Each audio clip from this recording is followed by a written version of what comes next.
there's so many times where I tried to do recording and I was telling about doing vacuums in the car while you're driving, because me and my clients, we find it's something that you can actually do whenever. For me, for instance, I have low back. I get low back pain when I stand or I walk. And the only thing that actually alleviates is when I'm doing vacuums. And I actually started doing it while I'm walking, which is hard to do, but it's kind of a challenge, you know. If you need to get somewhere, you're standing waiting for the bus, nobody can actually see you doing it.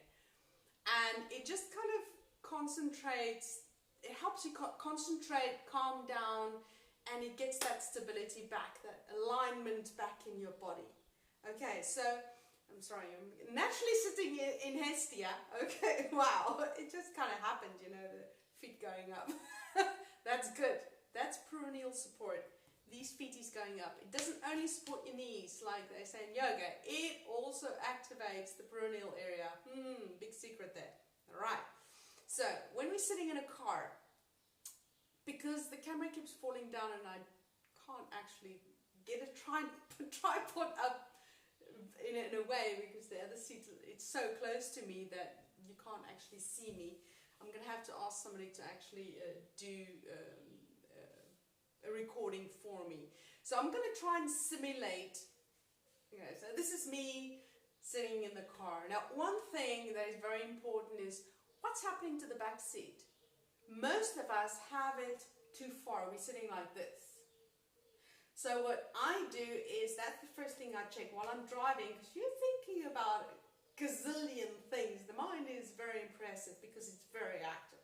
So the one thing I do is I'm like, okay, do I have my seat, am I 90 degrees at my hips? That's the one thing. So I do that. I chick, chick, chick, chick, and I adjust the seat. Okay, so now I'm like, okay, I think I'm more or less 90 degrees now.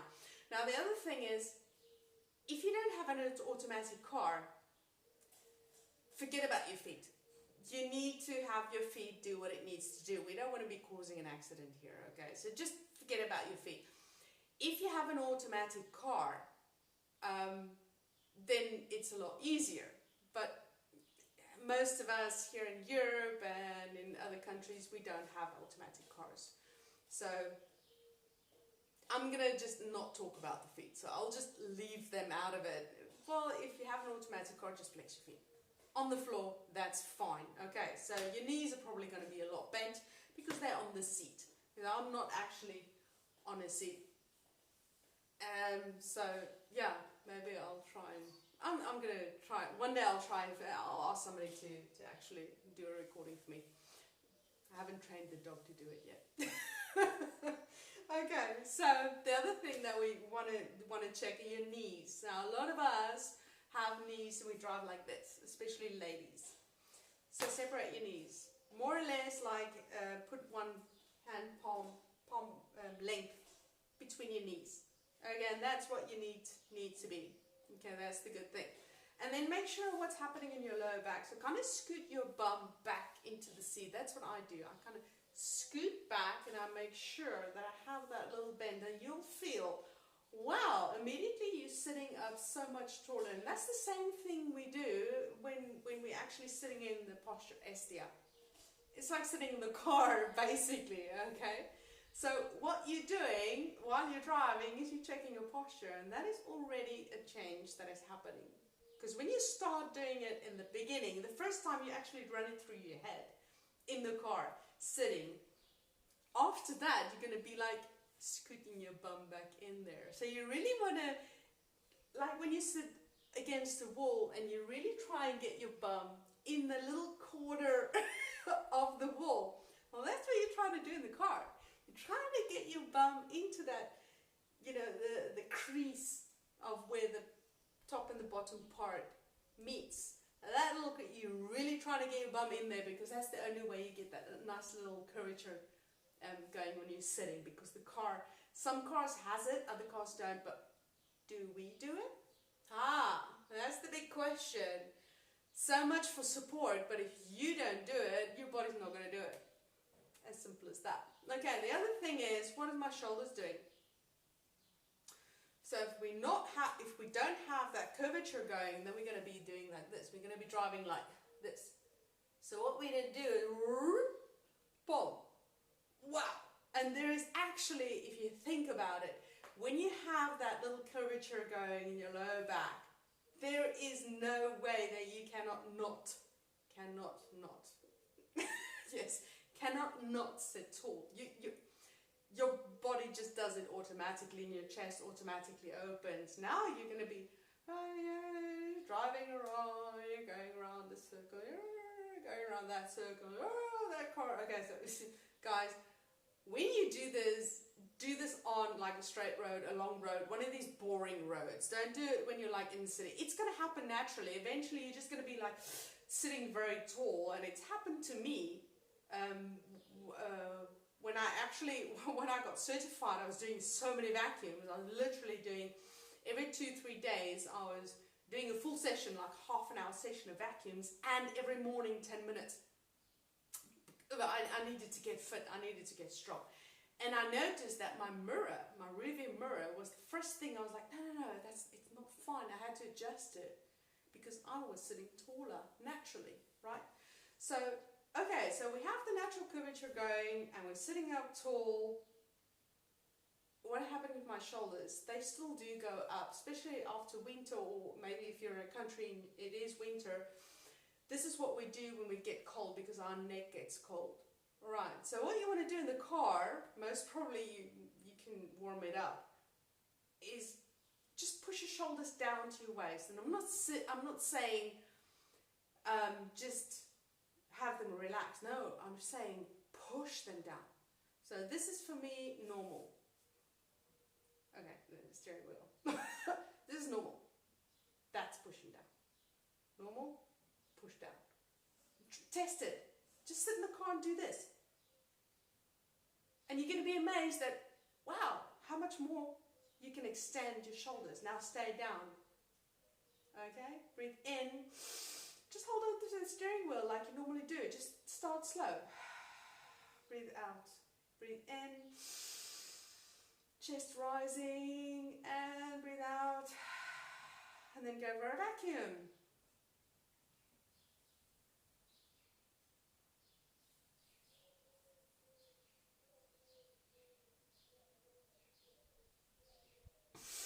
My hands taller, like on the top of the wheel, so you can see the vacuum. Now the other thing that you can do, start playing around. Like that's how I started when I did vacuums in the car driving. Okay, the other thing you can do is when you're driving in a solid straight line, straight road, have your elbows out a little bit more. This one's probably going to knock against the door. That's good. So you have an object that you can knock against. Shoulders down, elbows out, and then turn your hands against the steering wheel at the top. And push against the steering wheel. When you push against the steering wheel, it's the same as this posture, but up here. It's Estia, it's the same posture, alright? Breathe in, lift your chest up, breathe out, drop your jaw, and then do a vacuum while you're driving.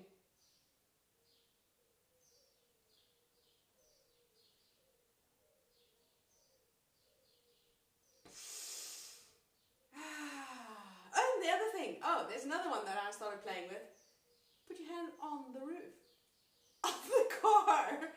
Then you have another posture, because what you can do when you have your hand on the roof of the car, so I'm going to do it the other way around, you can swap hands. So one hand is on the steering wheel. How many of us actually drive with one hand? Especially when there are long roads. Now, I'm born in South Africa, lived most of my life in South Africa. And we drive with one hand because these roads are like, you can drive 4 hours on a road that just does this. I know in America and Australia it's the same thing. These big countries, they're not like Spain with teeny tiny little twillied roads. So you can very comfortably do it.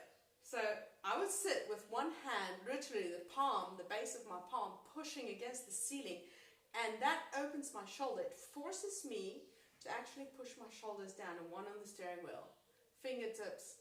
This one tries, and they both try and go to my nose, literally.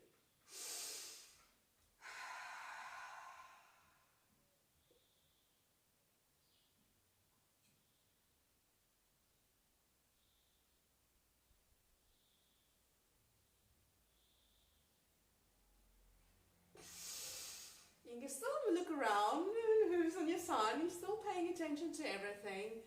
The only thing I would say is, because you're driving, first thing,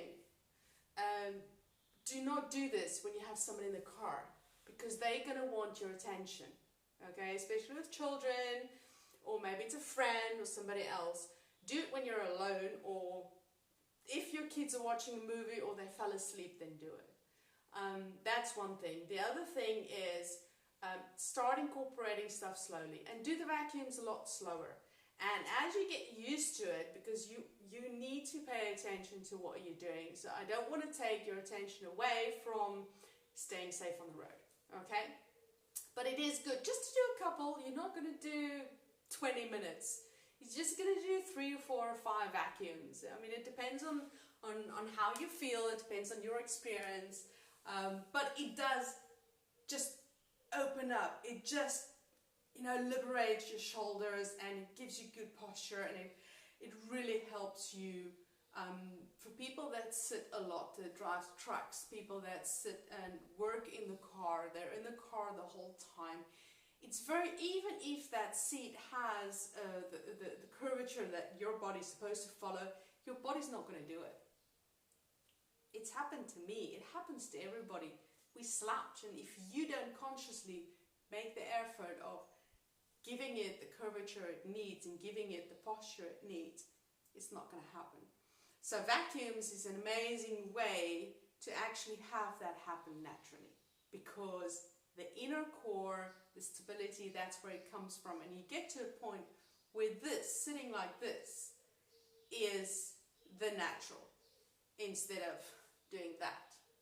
Okay, so when we do that, literally shoulders goes up, everything, breathing is hard, everything, and that's very negative. This is a very negative posture, whereas this is so much more comfortable, and it eases pain, it takes away a lot of effort, and the upright position, it's just learning it. And the more you do the vacuums, the more your body's just going to accept that as natural, and the inner core starts activating. You actually don't have to think about sucking in your gut.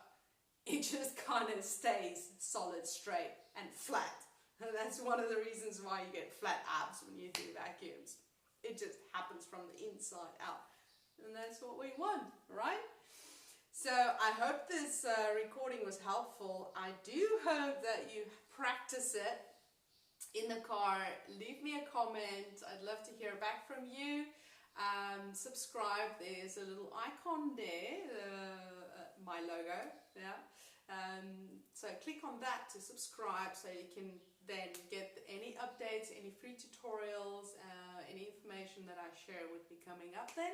That's the reason for subscribing. And then there's a little eye up there. That's the other icon for another tutorial on learning something else.